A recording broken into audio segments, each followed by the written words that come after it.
the philosophy of Jubilee through about workers. All these unions here form the largest formidable independent unions in this country,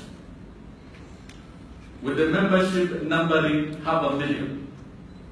The core public service, both at the national and the county governments of this republic, the workers that are expected to deliver service on day-to-day basis to make the government function.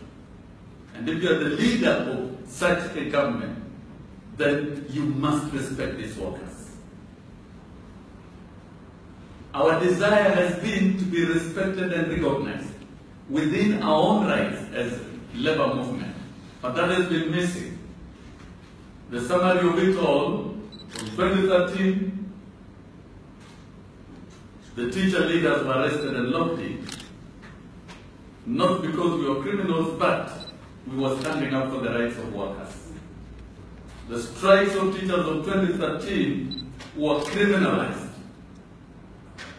Jubilee has perfected the art of criminalizing the strikes by workers, and even salaries of teachers withdrawn.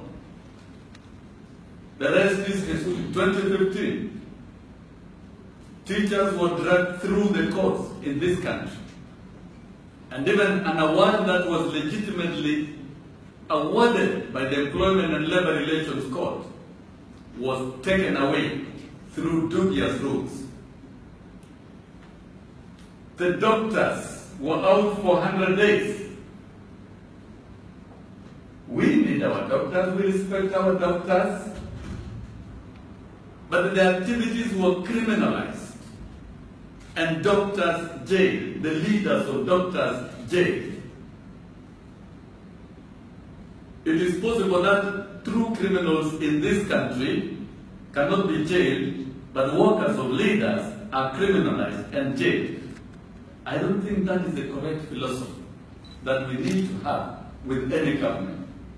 The university lecturers were out for 54 days. 54 days. The nurses currently are out for 61 days. The hallmark of all this assessment, as the labor movement,